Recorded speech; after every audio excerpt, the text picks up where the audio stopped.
ആരൊക്കെ ഏതൊക്കെ നമ്മൾ ഇമ്പ്രൂവ്മെൻറ്റുമായിട്ട് ബന്ധപ്പെട്ടുകൊണ്ട് 3 വീഡിയോസ് നമ്മുടെ ചാനലിൽ ഓൾറെഡി അപ്ലോഡ് ചെയ്തിട്ടുണ്ട്. ഇത് 4ാമത്തെ വീഡിയോ ആണ്.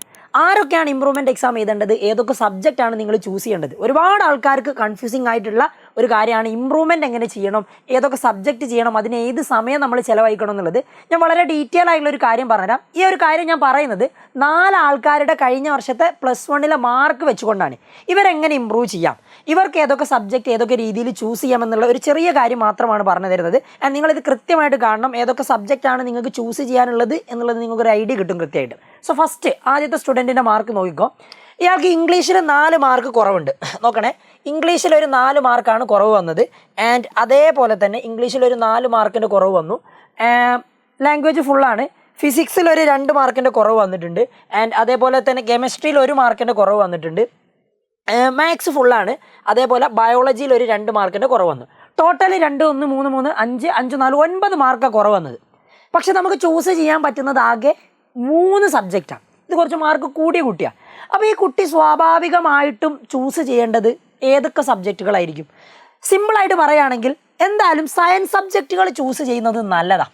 കാരണം 78-ൽ നിന്ന് 80 ആകാനും ഈ 78-ൽ നിന്ന് 80 ആകാനും വലിയ റിസ്ക് ഇല്ല. കാരണം ഇത് അത്യാവശ്യം നല്ല പഠിക്കുന്നൊരു കുട്ടിയായതുകൊണ്ട് ഇവർക്ക് അത്യാവശ്യം +1 കാര്യങ്ങളെപ്പറ്റി നല്ല ഐഡിയ ഉണ്ടാവും. അപ്പോൾ ഇവർക്ക് എന്തായാലും ഫിസിക്സും അതേപോലെ തന്നെ ബയോളജിയും ചൂസ് ചെയ്യാം. പിന്നെ 1 മാർക്കിന് വേണ്ടി കെമിസ്ട്രി ചൂസ് ചെയ്യണോ, 4 മാർക്കിന് വേണ്ടി ഇംഗ്ലീഷ് ചൂസ് ചെയ്യണം? ഡെഫിനറ്റ്ലി ഞാൻ പറയാം ഇംഗ്ലീഷ് ചൂസ് ചെയ്തോന്ന്. കാരണം അത് അഥവാ കിട്ടിയാൽ 4 മാർക്ക് കിട്ടി, 4 മാർക്ക് കൂടിയില്ലേ.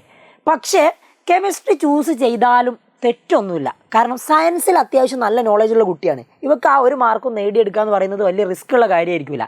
പക്ഷേ ലാംഗ്വേജിൻ്റെ കേസാകുമ്പോൾ ഈ 96 മാർക്കിൽ നിന്ന് 100ലേക്ക് എത്താൻ അത്യാവശ്യം നല്ല പണിയാണ്. ലാംഗ്വേജിൽ നമുക്ക് പെർഫെക്റ്റ് സ്കോർ 100 കിട്ടുക എന്ന് പറയുന്നത് അത്യാവശ്യം റിസ്ക് തന്നെയാണ്. ബട്ട് എന്നാലും 1 മാർക്കിനേക്കാളും വലുത് 4 മാർക്കാണ് എന്നുള്ളത് കൊണ്ട് 4 മാർക്ക് കിട്ടാൻ കുറച്ചുകൂടി പ്രോബബിലിറ്റി കൂടുതലായതുകൊണ്ട് ഇവിടെ ഈ കുട്ടിക്ക് ഈ 3 സബ്ജക്റ്റാണ് ചൂസ് ചെയ്യാൻ പറ്റുക. അപ്പോൾ ഇത് അത്യാവശ്യം മാർക്ക് കൂടിയ കുട്ടിയുടേതല്ലേ. വേറൊരു കുട്ടിയുടെ നോക്കിക്കോ നിങ്ങൾ. ഇവർക്ക് 2 സബ്ജക്റ്റ്, അതായത് ലാംഗ്വേജും മാത്സും ഇല്ല. അത് നിങ്ങൾ കൺസിഡർ ചെയ്യേണ്ട, ലാംഗ്വേജും മാത്സും ഉള്ള രീതിയിൽ വിചാരിച്ചു. അപ്പോൾ ഇവിടുത്തെ കേസിൽ നോക്കിക്കേ, ഇംഗ്ലീഷിൽ 79 ആണ്, അതായത് 21 മാർക്ക് ഇവിടെ നഷ്ടമായിട്ടുണ്ട്. 21 മാർക്ക് അവിടെ പോയിട്ടുണ്ട്. അതേപോലെ തന്നെ ഇത് ഫുള്ളാണ്. പിന്നെ ഇത് ഫിഷിംഗ് ബോട്ട് മെക്കാനിക് എന്ന് പറയുന്ന ഒരു സബ്ജക്റ്റാണ്, മാത്സിന് പകരമാണ്. പക്ഷേ കുട്ടിക്ക് അവിടെ 15 മാർക്കോളം നഷ്ടമായിട്ടുണ്ട്. പിന്നെ ബാക്കിയുള്ളതൊക്കെ നോക്ക് നിങ്ങൾ. ഫിസിക്സിൽ ടോട്ടൽ 48 ഉള്ളത്, 2 മാർക്കേ ഫിസിക്സ് പോയിട്ടുള്ളൂ കേട്ടോ. 2 മാർക്കാണ് ഫിസിക്സ് പോയത്. കെമിസ്ട്രിയിൽ പോയിട്ടുള്ളത് 21 മാർക്ക് പോയിട്ടുണ്ട്. ആൻഡ് ബയോളജിയിലാണെങ്കിൽ 6 മാർക്കേ ആകെ പോയിട്ടുള്ളൂ. അപ്പോൾ ഡെഫിനറ്റ്ലി ഇമ്പ്രൂവ് ചെയ്യാൻ, ചൂസ് ചെയ്യാൻ വലിയ കൺഫ്യൂഷൻ ഒന്നുമില്ല. എന്തായാലും ഇത് നോക്കിക്കോ, കെമിസ്ട്രി എന്തായാലും ഇമ്പ്രൂവിന് ചൂസ് ചെയ്യാം, കാരണം 21 മാർക്കുണ്ട്. ആൻഡ് ഈ ഫിഷിംഗ് ബോട്ട് മെക്കാനിക് എന്ന് പറയുന്നതും ചൂസ് ചെയ്യാം, കാരണം 15 മാർക്കുണ്ട്. അപ്പോൾ ഇത് രണ്ടും ഇനി കൺസിഡർ ചെയ്യേണ്ട കാര്യമില്ല. ഇത് രണ്ടിലും ഓൾറെഡി ആ കുട്ടിക്ക് A+ ഉണ്ട്. പിന്നെ എന്തിനാണ് ഇത് ചെയ്യുന്നത്? 2, 6 മാർക്കല്ലേ. പിന്നെ ചെയ്യാൻ പറ്റുന്നത് 3ാമത്തേതാ, 21 മാർക്ക് പോയിട്ടുള്ള ഇംഗ്ലീഷാണ്. ഇംഗ്ലീഷൊക്കെ 21 മാർക്ക് എന്തായാലും ഒരു 4, 5 മാർക്കെങ്കിലും ഇമ്പ്രൂവ് ചെയ്ത് കിട്ടിയിട്ടുണ്ടെങ്കിൽ നല്ല കാര്യമാണ്. അപ്പോൾ ഈ കുട്ടിക്ക് ചൂസ് ചെയ്യാൻ പറ്റുന്നത് ഈ 3 സബ്ജക്റ്റാണ്. അപ്പോൾ നിങ്ങൾ ചൂസ് ചെയ്യേണ്ടത് നിങ്ങൾക്ക് മാർക്ക് കുറഞ്ഞ സബ്ജക്റ്റുകൾ ഏതാണോ എന്ന് നോക്കുക. ഇനിയിപ്പോൾ ലാംഗ്വേജും സയൻസും വരുന്ന സമയത്ത് വലിയ ഡിഫറൻസ് ഒന്നുമില്ല. ലാംഗ്വേജ് ചൂസ് ചെയ്യണോ സയൻസ് ചൂസ് ചെയ്യണോ എന്ന് നിങ്ങൾക്ക് കൺഫ്യൂഷൻ ഉണ്ടെങ്കിൽ സയൻസ് തന്നെ ചൂസ് ചെയ്യണം. വേറൊരു എക്സാമ്പിൾ നോക്കിക്കും. ഈ കുട്ടിക്ക് എല്ലാത്തിലും ഫുള്ളാണ്. ആകെ മാർക്ക് നഷ്ടമായത് 1 മാർക്കാണ് ഇംഗ്ലീഷ്. 519 മാർക്ക് ഉണ്ടായിരുന്നു. ഇങ്ങനെ വരുന്ന ഒരാൾ എങ്ങനെയാണ് ചൂസ് ചെയ്യേണ്ടത്? കൺഫ്യൂഷൻ ഒന്നുമില്ല. ഇമ്പ്രൂവ് ചെയ്യണമെന്നുണ്ടെങ്കിൽ ഡെഫിനറ്റ്ലി അത് ഇംഗ്ലീഷ് തന്നെയാണ്. അപ്പോൾ ഈ കുട്ടി ഇംഗ്ലീഷ് ഇമ്പ്രൂവ് ചെയ്യണോ അതോ +2 വേണ്ടി പഠിക്കണോ? എൻ്റെ ഒരു അഭിപ്രായത്തിൽ എഫേർട്ട് എടുക്കാതെ എഴുതുകയാണെങ്കിൽ ഇംഗ്ലീഷ് ഇമ്പ്രൂവ് ചെയ്യാം. അല്ലാതെ +2 ബാക്കിയുള്ളത് പഠിക്കാതെ ഈ 1 മാർക്കിന് വേണ്ടിയിട്ട് നമ്മൾ ഒരുപാട് സമയം ഒരുപാട് ദിവസവും ചിലവാക്കുകയാണെങ്കിൽ ചിലപ്പോൾ 5 മാർക്കായിരിക്കും +2 വെറുതെ പോകുന്നത്. അപ്പോൾ അങ്ങനെ ചെയ്യരുത്. നിങ്ങൾ ഒരുപാട് എഫേർട്ട് എടുക്കാതെ പഠിച്ച് ഇംഗ്ലീഷിൽ ആ ഫുൾ മാർക്ക് സ്കോർ ചെയ്യാൻ കോൺഫിഡൻ്റ് ആണെങ്കിൽ ആ 1 മാർക്ക് ഇംഗ്ലീഷിൽ ഇമ്പ്രൂവ് ചെയ്യാം. ഇതെല്ലാവരുടെയും കേസിലൊന്നും വരാൻ ചാൻസ് ഇല്ല കേട്ടോ. ഇവിടെ വേറൊരു എക്സാമ്പിൾ കൂടി പറഞ്ഞുതരാം. നിങ്ങൾ ഇത്തവണ എഴുതിയ മാത്സ് എക്സാമിന് ഒരുപാട് പേർക്ക് ഇതിൽ കണ്ടതിൽ തന്നെ നിങ്ങൾ ഒരുപാട് പേർക്ക് മാത്സിൽ നല്ല മാർക്ക് കണ്ടു. അപ്പോൾ മാത്സ് ഇത്തവണത്തെ, അതായത് നിങ്ങൾ മാത്സ് എക്സാം എഴുതിയ 2025 എക്സാം വളരെ ഈസി ആയിരുന്നു. അപ്പോൾ ഈ മാത്സ് എക്സാം ഇമ്പ്രൂവ് ചെയ്ത കഴിഞ്ഞ വർഷത്തെ കുറച്ച് കുട്ടികളുണ്ടായിരുന്നു.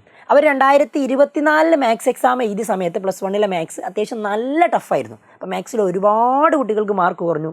അവരെന്ത് ചെയ്തു? ഈ 2025 നിങ്ങളുടെ കൂടെ ഇമ്പ്രൂവ്മെൻറ്റ് എക്സാം എഴുതി. അപ്പോൾ ഇമ്പ്രൂവ്മെൻറ്റ് എക്സാം എഴുതിയപ്പം ഇത്തവണ ആണെങ്കിൽ മാത്സ് വളരെ സിമ്പിളും. ഇവർ ഒരുപാട് ആൾക്കാർ എന്നോട് പറഞ്ഞത്, എനിക്ക് തന്നെ പേഴ്സണലി എന്നോട് പറഞ്ഞ ഒരുപാട് ആൾക്കാരുണ്ട്, ഇവരൊക്കെ ജസ്റ്റ് ഒരു തലേന്നത്തെ ലൈവ് മാത്രം കണ്ടിട്ട്, അതായത് +2 പഠിക്കുന്ന കുട്ടികളല്ലേ, ഒരുപാട് എഫേർട്ട് എടുക്കാൻ ഇവർക്ക് സമയമില്ലായിരുന്നു. അപ്പോൾ ജസ്റ്റ് ഒരു ലൈവ് മാത്രം കണ്ടിട്ട് എക്സാം എഴുതിയ ആൾക്കാർക്ക് പോലും ഫുൾ മാർക്കിലേക്ക് എത്താൻ പറ്റിയിട്ടുണ്ട് എന്നുള്ളതായിരുന്നു. അപ്പോൾ അതൊരു ലെഗ് ഫാക്ടറാണ്, എക്സാം സിമ്പിളാകാം ഈസി ആകാം എന്നുള്ളത്. അപ്പോൾ ഇത്തവണ സിമ്പിൾ ആയതുകൊണ്ട് അവർക്ക് ആ മാർക്ക് നല്ലതുപോലെ ഇമ്പ്രൂവ് ചെയ്തെടുക്കാൻ പറ്റി എന്നുള്ളതാണ്. അപ്പോൾ അങ്ങനെ ഒരു ലെഗ് ഫാക്ടർ കൂടി ആക്ച്വലി ഉണ്ട്. അപ്പോൾ ഒരു മാർക്കൊക്കെ കുറവാണെങ്കിലും നിങ്ങൾ എന്ത് ചെയ്യുക, ഇമ്പ്രൂവ് ചെയ്യുക. അഥവാ എക്സാം ഈസി ആണെങ്കിൽ നിങ്ങൾക്കത് ചിലപ്പോൾ ഫുള്ളാക്കാൻ ചാൻസ് ഉണ്ടായേക്കാം. കാരണം ഏകദേശം നിങ്ങൾക്ക് എല്ലാ കാര്യങ്ങളെ പറ്റിയും ഒരു ഐഡിയ ഉണ്ട്. അപ്പോൾ അത് മനസ്സിൽ കീപ്പ് ചെയ്യുക. നിങ്ങൾക്ക് ഇമ്പ്രൂവ് ചെയ്യാൻ ചാൻസ് ഉള്ള എല്ലാ സബ്ജക്റ്റും ഇമ്പ്രൂവ് ചെയ്യാം. കാരണം 125 രൂപ തന്നെ എന്ന് എനിക്ക് തോന്നുന്നു ഒരു സബ്ജക്റ്റിന് വരുന്നത്. ടോട്ടൽ നിങ്ങൾക്ക് 375 രൂപേൻ്റെ അടുത്തേ വരും. 3 സബ്ജക്റ്റ് നിങ്ങൾക്ക് ഇമ്പ്രൂവ് ചെയ്യാം. പറ്റുവാണെങ്കിൽ 3ഉം ചെയ്യണം. ഓരോ മാർക്കും വിലപ്പെട്ടതാണ്. പക്ഷേ നിങ്ങൾ +2 മറന്നുകൊണ്ട് +1 ഒരിക്കലും ഇമ്പ്രൂവ് ചെയ്യരുത്. ബാക്കിയുള്ള കാര്യങ്ങളൊക്കെ നമ്മൾ ഓരോ വീഡിയോകളിലായിട്ട് പറഞ്ഞുതരും. അപ്പോൾ ഈ ഒരു കേസിൽ നോക്ക്, ഈ കുട്ടിക്ക് ഇംഗ്ലീഷിൽ 15 മാർക്ക് നഷ്ടമായിട്ടുണ്ട്. 15 മാർക്ക് ഇംഗ്ലീഷ് പോയിട്ടുണ്ട്. ഹിന്ദി ഫുള്ളാണ്. ആൻഡ് ഫിസിക്സിൽ 16 മാർക്ക് പോയിട്ടുണ്ട്. ആൻഡ് കെമിസ്ട്രിയിൽ 14 മാർക്ക് പോയിട്ടുണ്ട്. ആൻഡ് പിന്നെ ബയോളജിയിൽ 1 മാർക്കേ പോയിട്ടുള്ളൂ. മാത്സിൽ 4 മാർക്കേ പോയിട്ടുള്ളൂ. അപ്പോൾ ഈ കുട്ടി പറയാണ് 3 എണ്ണം ഒന്നും ഇമ്പ്രൂവ് ചെയ്യാൻ പറ്റില്ല.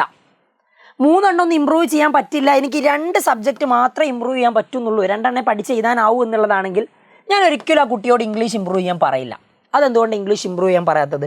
2 സബ്ജക്റ്റാണ് ഇമ്പ്രൂവ് ചെയ്യാൻ അയാൾ താല്പര്യപ്പെടുന്നത്. 16, 14, 15 നോക്ക് നിങ്ങൾ മാർക്ക്. അവർ 16ഉം 14ഉം മാർക്ക് സ്കോർ ചെയ്യാനാണ് കുറച്ചുകൂടി ഈസി. കാരണം ഇത് ലാംഗ്വേജാണ്, ഇംഗ്ലീഷാണ്. ഞാൻ നിങ്ങളോട് പറഞ്ഞു ഇംഗ്ലീഷ് മാർക്ക് സ്കോർ ചെയ്യാൻ കുറച്ച് ബുദ്ധിമുട്ട് തന്നെയാണ്. അപ്പോൾ അങ്ങനെയാണെങ്കിൽ അവന് 16ഉം 14ഉം ഉള്ള ഈ 2 എണ്ണം ചൂസ് ചെയ്യാം. ഇനി 3 എണ്ണവും അവന് +2ൻ്റെ കൂടെ തന്നെ പഠിക്കാൻ കഴിയും എന്നുണ്ടെങ്കിൽ തീർച്ചയായിട്ടും അവൻ ഇതുകൂടി ഇമ്പ്രൂവ് ചെയ്യാം.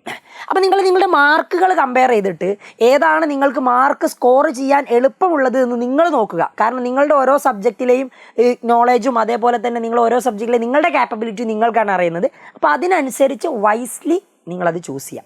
ഇനി വേറൊരു കാര്യം കൂടി പറഞ്ഞുതരാം. ഇമ്പ്രൂവ്മെൻറ്റിന് വേണ്ടിയിട്ട് ഓരോ സബ്ജക്റ്റും സ്പെസിഫൈ ചെയ്ത് പഠിക്കണം എന്നുള്ള ആൾക്കാർക്കാണെങ്കിൽ നമ്മുടെ സ്പെഷ്യൽ ഇമ്പ്രൂവ്മെൻറ്റ് ബാച്ച് ഉടനെ വരുന്നുണ്ട്. 999 ആണ് അതിൻ്റെ പ്രൈസ് ഫോർ ഈച്ച് സബ്ജക്റ്റ് കേട്ടോ. അപ്പോൾ നിങ്ങൾക്ക് ഒരു സബ്ജക്റ്റിന് മാത്രം മതിയെങ്കിൽ നിങ്ങൾക്ക് 999 രൂപ കൊടുത്തിട്ട് ഒരു സബ്ജക്റ്റിന് വേണ്ടി മാത്രം ജോയിൻ ചെയ്യാം.